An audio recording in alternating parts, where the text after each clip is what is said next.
علیکم عزیز طلباء و طالبات، کیسے ہیں آپ؟ ایجوکیشنل کونسلنگ پر ایک نئی ویڈیو کے ساتھ میں آپ کا ایجوکیشنل کونسلر حافظ عبد الرحمان۔ آج کی ویڈیو میں ہم بات کریں گے پڑھائی کے 4 ایسے طریقوں پر جن کے بارے میں یہ غلط فہمی مسکنسیپشن بہت عام ہے کہ یہ ایفیکٹو میتھڈز آف سٹڈی ہیں، یہ پڑھائی کے طریقے کام کرتے ہیں، بٹ ایکچولی یہ کام کرتے نہیں ہیں، یہ کام ڈالتے ہیں، یہ کاروائی ڈال رہے ہیں۔ آپ کو لگتا ہے کہ یہ ایفیکٹو ہے بٹ یہ نہیں ہے۔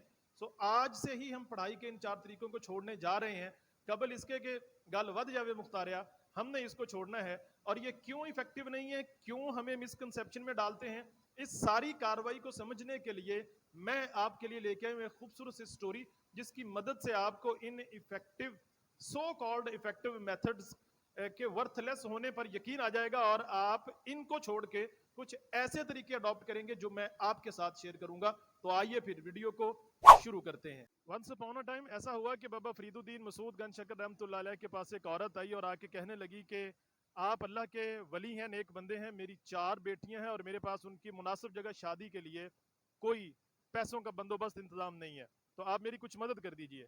آپ نے فرمایا کہ بی بی اللہ سے مانگو جا کے ڈائریکٹلی۔ اس نے کہا نہیں، میں تو آپ سے ہی کچھ لے کے جاؤں گی۔ جب اس بی بی کا اصرار اور آپ کا انکار بڑھنے لگا تو آپ نے کہا اچھا بی بی، جا باہر سے مٹی کے 4 ڈیلے اٹھا کے لے آ، پنجابی میں جس کو مروڑا کہتے ہیں۔ وہ گئی اور اٹھا کے لے آئی۔ آپ نے اس پر سورہ اخلاص 4 مرتبہ پڑھی، پھونک ماری اور وہ اللہ کے حکم سے مٹی سونا بن گئی۔ آپ نے فرمایا اس کو لے جا کے بیچ لے اور اپنی بیٹیوں کی شادی کر لے۔ اس نے لے جا کے بیچا، بچیوں کی شادی دھوم دھام سے کی، بڑی خوش۔ بچیوں کی شادی تو ہو گئی تھی، لیکن وہ جو مٹی کو سونا بنانے کا اس نے اپنے آنکھوں کے سامنے حال دیکھا تھا، وہ اس کے ذہن میں سما گیا۔ اس نے کیا کیا، ایک دن بیٹھے بیٹھے مٹی کے پھر 4 ڈیلے اکٹھے کیے، ان پر سورہ اخلاص پڑھی، پھونک ماری کہ میں پھر سونا بنا لوں، پر سونا نہ بننا تھا نہ بنا۔ اس نے سمجھا وضو ٹھیک سے نہیں کیا، پھر سے وضو کر کے بیٹھی، پڑھائی کی، پھر مٹی مٹی رہی، باقاعدہ غسل کر کے پھر بیٹھی، پڑھ پڑھ کمڑی ہو گئی، لیکن مٹی پھر بھی مٹی رہی۔ اخیر واپس آئی آپ کے پاس، کہنے لگی آپ نے 4 دفعہ پڑھا تھا اور مٹی کو سونا بنا دیا تھا، میں کوئی 4000 دفعہ پڑھ چکی ہوں، پر میرے پڑھے گئے پر مٹی سونا نہیں بن رہی، مجھے بتائیں میرے پڑھائی کے طریقے میں کمی کہاں پر ہے۔ آپ کی آنکھوں سے 2 آنسو ڈل کے آپ نے فرمایا بی بی، تیرے پڑھنے کے طریقے میں کوئی کمی نہیں ہے، بس تیرے منہ میں فرید کی زبان نہیں ہے۔ اب سوال یہ ہے کہ بابا فرید کے منہ میں کون سی زبان تھی؟ بابا فرید کے منہ میں زبان تھی سچ کی، ان کے منہ میں زبان تھی اللہ کا ذکر کرنے والی، ان کے منہ میں زبان تھی لوگوں کی خیر خواہی کے بول بولنے والی، لوگوں کو جوڑنے والی، ان کے منہ میں زبان تھی نرمی سے کلام کرنے والی۔ اور ان کے منہ میں کون سی زبان نہیں تھی؟ جھوٹ بولنے والی زبان نہیں تھی، لوگوں کے دل توڑنے والی، ان کو ہرٹ کرنے والی زبان نہیں تھی، غیبت کرنے والی زبان نہیں تھی۔ پروسیس تو سیم ہی ہے، فرق یہاں سے ہے۔ بالکل ایسے ہی پڑھائی کے جو طریقے آپ اپنا رہے ہیں، طریقہ وہی ہے لیکن تھوڑا سا پروسیس کا فرق ہے۔ اگر آپ ان طریقوں کو اپنا لیں گے تو آپ کی پڑھائی پہ کی گئی محنت رزلٹ میں آپ کی مٹی کو سونا کرنے والی ہے۔ اس پر ریسرچ ہوئی ہے پورے 20 سال کہ پڑھائی کے ایفیکٹو طریقے اور نان ایفیکٹو طریقے کون سے ہیں، اور اس 20 سالہ ریسرچ کے حاصل پر پھر سے ریسرچ ہوئی 3 سال تک۔ پروفیسر ڈاکٹر جان ڈکلن نے اس پر ریسرچ کی اور انہوں نے اپنی ریسرچ کو سمرائز کیا 10 پوائنٹس کی صورت میں کہ 4 یہ ہیں کہ جو آپ نے نہیں کرنے اور 6 وہ ہیں جو آپ نے کرنے ہیں۔ پڑھائی کے وہ طریقے جو آپ نے چھوڑنے ہیں، اس ویڈیو میں ہم ان پہ بات کر رہے ہیں، اور جو اپنانے والے ہیں ان پہ ہم بات کریں گے اگلی ویڈیو میں۔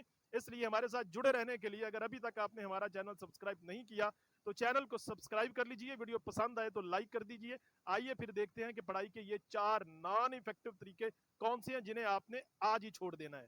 پڑھائی کے نان ایفیکٹو میتھڈز میں پہلا طریقہ ہائی لائٹنگ کا طریقہ ہے، جو اسٹوڈنٹس میں بہت معروف ہے کہ آپ جب پڑھ رہے ہوتے ہیں تو امپورٹنٹ پوائنٹس کو آپ ہائی لائٹ کر دیتے ہیں۔